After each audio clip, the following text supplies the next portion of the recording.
उघडताना मन भावनांचाही ठाव घेत, शब्दांच्या शृंखला उघडताना मन भावनांचाही ठाव घेत, सुखदुःखांच्या वळणवाटांना मन आस्वाद नाही वाव देत. नमस्कार, माझे नाव ईश्वरी विशाल डेरे. मी इयत्ता 7वी जिजामाता प्रॅक्टिसिंग स्कूल सातारा या शाळेची विद्यार्थिनी. आज मी ज्यांच्याविषयी बोलणार आहे ते केवळ एक समाजसेवक नव्हते, तर ते होते शिक्षणाच्या माध्यमातून संपूर्ण समाजाला उभारी देणारे एक अद्वितीय व्यक्तिमत्व, कर्मवीर भाऊराव पाटील. आपण त्यांना ओळखतो रयत शिक्षण संस्थेचे संस्थापक म्हणून. मात्र या महान व्यक्तिमत्वाची पायाभरणी कोठे झाली? तर ती झाली त्यांच्या साध्या, संघर्षमय पण मौल्यवान बालपणात. हो, आज मी कर्मवीर भाऊराव पाटील यांच्या बालपणातील आठवणी या विषयावर बोलणार आहे. भाऊराव पाटील यांचा जन्म 22 सप्टेंबर 1887 रोजी कोल्हापूर जिल्ह्यातील कुंभोज या गावी झाला. त्यांचे पूर्ण नाव भाऊराव पायगोंडा पाटील असे होते. त्यांचं जीवन अतिशय साधं पण संघर्षमय होतं. त्यांच्या आईने त्यांना शिकवलं, दुसऱ्यांच्या डोळ्यात अश्रू दिसले तर पुसायचे, वाढवायचे नाहीत. तर त्यांच्या वडिलांनी त्यांना शिकवलं, कष्टाला कधीही घाबरू नको, कारण कष्टच माणूस घडवतात. ही शिकवण पुढे त्यांच्या आयुष्यभराच्या कार्याला आकार देणारी ठरली. कर्मवीर भाऊराव पाटील यांचं घर गरीब होतं. ते रोज सकाळी उठून शाळेत जायचे. मात्र त्यांच्या पायात चप्पल नव्हती, अंगात साधा फाटका शर्ट आणि हातात पुस्तक. ते शाळेत जात असताना काही श्रीमंत घरची मुलं त्यांच्या करायची व म्हणायची, फाटक्या कपड्यातला पाटील येतोय असं म्हणत त्यांच्यावर हसायची. पण भाऊराव पाटील काहीही न बोलता डोळ्यात अश्रू ठेवून तसेच पुढे चालायचे. कारण त्यांना माहित होतं एक दिवस हे शिक्षण त्यांचं आयुष्य बदलणार आहे.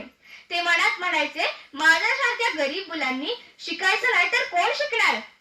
एके दिवशी एका सरांनी त्यांना विचारलं, काय रे भाऊराव, तुझं पुस्तक कुठे? तेव्हा भाऊराव पाटील त्यांना लाजून म्हणाले, सर, पुस्तक फाटलंय आणि ते नवीन घेण्यासाठी तेवढे पैसे सुद्धा नाहीत. हे ऐकून सरांच्या डोळ्यात पाणी आलं आणि सरांनी भाऊराव पाटलांना नवीन पुस्तक घेऊन दिलं व म्हणाले, भाऊराव, तू शिक, तू पुढे जाऊन हजारो विद्यार्थ्यांसाठी शाळा उभारशील. ही गोष्ट त्यांच्या मनावर कोरली गेली. कर्मवीर भाऊराव पाटील यांनी लहानपणीच सत्यशोधक समाजाचे विचार आत्मसात केले होते. महात्मा फुले, राजर्षी शाहू महाराज यांचे विचार त्यांना फार प्रेरणा देत.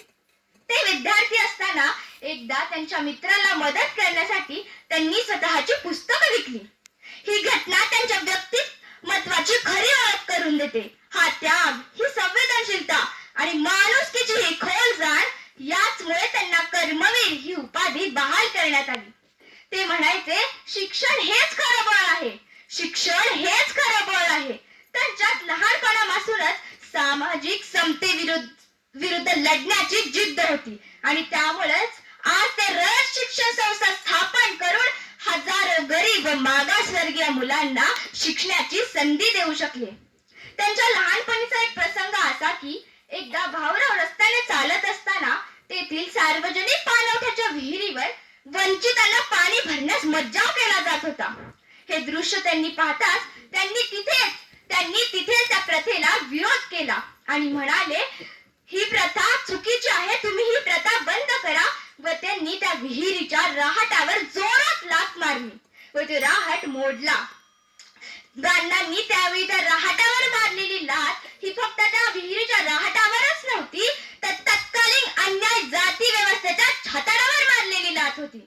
यावरूनच कर्मवीर भाऊराव पाटलांच्या त्यांच्या निग्रही दृढ निश्चयाचं आणि वैचारिक अधिष्ठान असलेल्या त्यांच्या विद्रोही स्वभावाची पायाभरणी झालेली दिसून येते.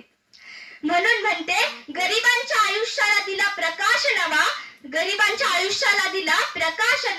विद्येच्या शस्त्राने केला अन्यायाचा नाश.